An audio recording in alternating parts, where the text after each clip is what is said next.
ఇక్బాల్ గారు నేనేమంటానంటే జగన్మోహన్ రెడ్డి గారు చాలా ఇంటెలిజెంట్ అండి. ఎందుకంటే నాకు దృష్టిలో వీటన్నిటికి ముఖ్య కారణం ఎవరని చూసారంటే Pawan Kalyan is key person. అతను దెబ్బ కొట్టాలి అని మొదటి నుంచి ఆయన వ్యక్తిగతంగా విమర్శించేవారండి.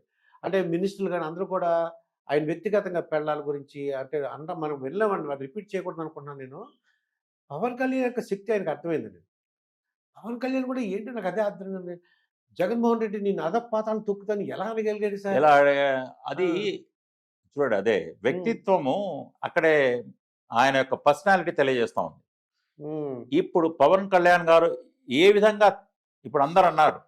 ఆయన కమ్యూనిటీలోనే కాపు కమ్యూనిటీలోనే ఎందుకయ్యా నువ్వు ముఖ్యమంత్రి కావాల్సిన వాడివి, నువ్వు అది కావాల్సిన వాడివి. అవునండి. ఇప్పుడు ఒక నియంతృత్వ పోకడలు ఉన్న మనిషిని దింపాలి ఆ! అంటే తగ్గిన తగ్గి ఎత్తుకు పెరగడం, అది ఒదిగి అవును. ఎదగడం అన్నది పవన్ కళ్యాణ్ గారిలో చూసాం.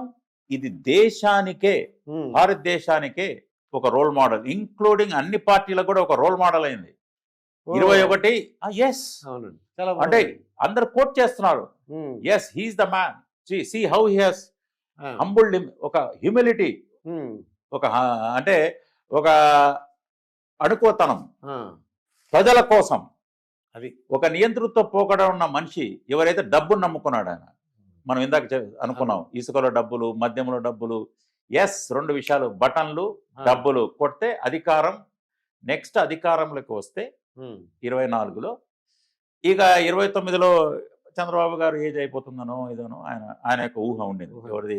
జగన్మోహన్ రెడ్డి. హ్మ్. కాబట్టి 24లో రావడం అనేది అత్యంత వాళ్లకు ప్రాధాన్యత గల అంశం జగన్మోహన్ రెడ్డి గారు.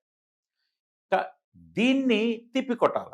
తిప్పికొట్టాలంటే ఇది రాజకీయ వ్యూహం ఒకటి. హ్మ్. ప్లస్ ఇక్కడ నాకెన్ని సీట్లుంటాయి, నేను ముఖ్యమంత్రి అవ్వాలనా, లేకపోతే ఉప ముఖ్యమంత్రి ఆయన అనుకోలేదు. అవును. యెస్. ఒక ఒక పెద్దాయన ఉన్నారు చంద్రబాబు నాయుడు గారు. రాజకీయంగా అనుభవం గలవారు. పరిపాలన అనుభవం గలవారు. నేను ఆయనకు తోడే నేర్చుకోవాలి ఇంకా. ఆయనకున్న పవన్ కళ్యాణ్ గారికున్న పాపులారిటీ, హ్మ్. ఆయనకున్న సో ఆయన అణుకువ. ఆయనలో ఆ హంబుల్‌నెస్ ఆయన ఒదిగి ఆ! ఎ అంటే ఎక్కడ పై తగ్గాలో తగ్గి. తగ్గి పైకెదగడం అనేది హ్మ్. దేశానికే ఒక ఆదర్శనీయమైంది. ఫలితం మన ముందుంది. ఆ! సో డబ్బులు తర్వాత ఒక నియంతృత్వ పాలనను మనం తొలగించాలి. అయ్యా ఈసారి ప్రజలు నిర్బంధం, స్వేచ్ఛ, హ్మ్. నిర్బంధం నుంచి బయటపడి అవును. స్వేచ్ఛను కోరుకున్నారు. అవును. ఏ విధంగా ఫ్రెంచ్ విప్లవం మీరు ఒకసారి గుర్తు తెచ్చుకోండి. హ్మ్. అవును. ఏంటి ఫ్రెంచ్ విప్లవం పరిస్థితులే ఉన్నాయి. అప్పుడు నియంతృత్వం అక్కడ ఉండింది. లిబర్టీ, హ్మ్. ఈక్వాలిటీ, సమానత్వం కోరుకున్నారు వాళ్ళు. అవును. స్వేచ్ఛ కోరుకున్నారు. ఇక్కడ ఈసారి రిజల్ట్ ఎవరికీ తెలియలేదు. అవునండి. ఎందుకు తెలియలేదు? ఆ! ప్రజలు బయటపడలేదు. ఎందుకు నిస్ బయటపడలేదు? నిశ్శబ్ద విప్లవం అనుకోవచ్చండి. ఎందుకు? హ్మ్. ఎందుకంటే భయపడి ఉంటారు. భయపడడం, అది. మాట్లాడితే కేసులు, నిర్బంధం, హ్మ్. ఇండ్ల మీద పడడం. కనీసం ఫేస్‌బుక్కుల్లో, సోషల్ మీడియాలో మీరు పోస్ట్ పెట్టలేని పరిస్థితి. హ్మ్. ఇది చూసి టీడీపీకి ఓటు వేసిన వాళ్ళు కూడా మేము వైఎస్ఆర్‌సీపీకి ఓటు వేసామండి. అందుకోసం వీళ్ళు అది. చాలా సంకలు కొట్టుకున్నారు. ఓహ్! ఇంతమంది వుమెన్. ఆ! అరే 79 3% ఓటింగ్ 82.6 ఎంతో అయింది. హ్మ్.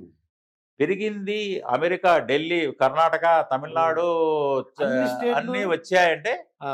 కనీస అవగాహన ఉన్నవాడు నాయన మనకు పరిస్థితులు వ్యతిరేకంగా ఉన్నాయి కాబట్టే ఇంత హ్మ్. పోలింగ్ పర్సెంట్ పెరిగింది అని ఒక అనుకున్నాను. నేను కూడా తిరిగాను రాయలసీమ ఆ! ఇది. ముస్లింలు మనకు వ్యతిరేకంగా ఉన్నారని వాళ్ళకేదో మాయ చెప్పారు వీళ్ళు. హ్మ్. నేనప్పుడు సరే ఈ మాకు అర్థమైతా ఉంది. ఈయన హ్మ్. అంటాడు రైటింగ్ ఆన్ ద వాల్ అని సజ్జల రామకృష్ణుడు. ఆ! ద రైటింగ్ మీకెలా కనపడతాయి? మీరు మత్తులో ఉన్నారు. అధికార మత్తులో, డబ్బు మత్తులో హ్మ్.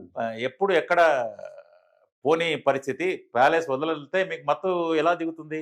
అవును. ప్రతివాడు మీకు భజంత్రీలు కొట్టడం. హ్మ్. సో పెత్తందారులు, పేదలు పెత్తందారులు అటు ఉన్నారు. హ్మ్. పేదలు నిర్ణయించారు. ఏమని? బాబు మాకు స్వేచ్ఛ కావాలి. ఫ్రెంచ్ విప్లవం, అవునండి.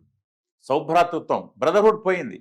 మీరు ఒక ఒక కమ్యూనిటీకో, ఒక వర్గానికో ప్రాధాన్యత ఇచ్చారు. ఆ!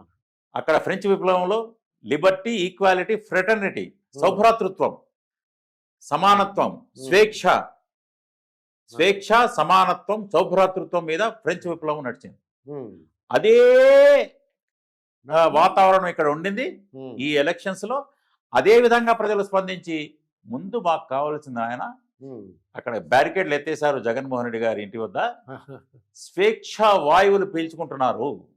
ఆ రోడ్డు నుంచి ఇప్పుడు ఎవరు వెళ్ళొచ్చు. చంద్రబాబు నాయుడు గారు కూడా నేను వెళ్ళేటప్పుడు 1 నిమిషం 2 నిమిషాలు ఏదో చూడండి కానీ ఊరికే ప్రజల్ని ఇబ్బంది పెట్టి పవన్ కళ్యాణ్ గారు ఉమ్, మీరు ఇందాక చెప్పారు ప్రజల్లో దిగడం, ఇది కోరుకుంటున్నారు ప్రజల ముందు.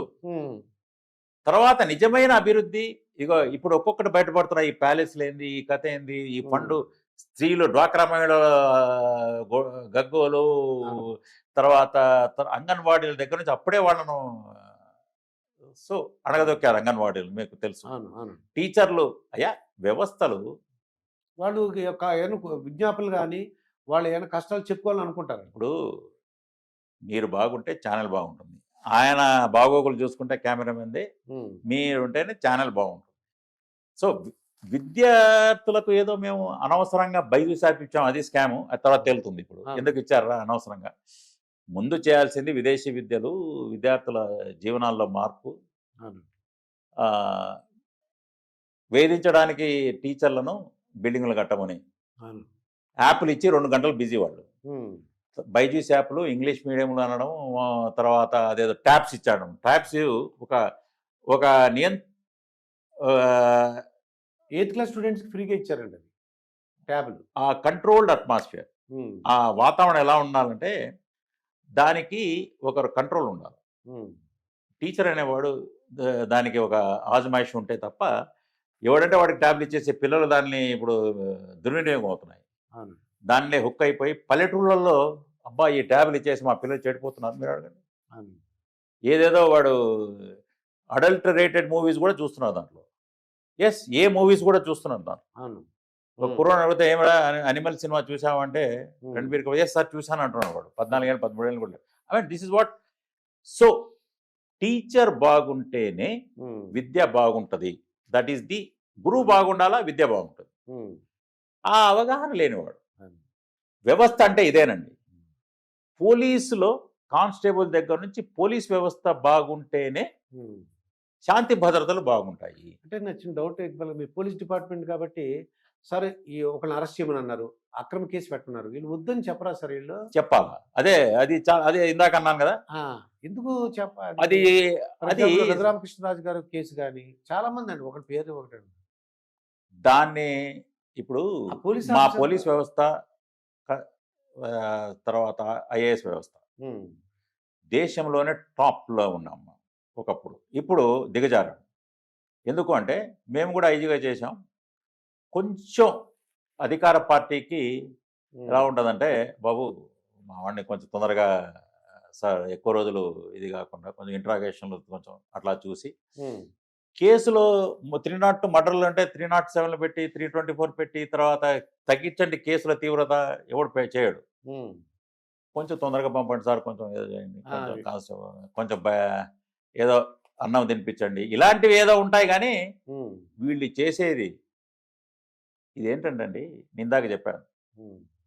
నిర్బంధం ఎలాగా ప్రతిపక్ష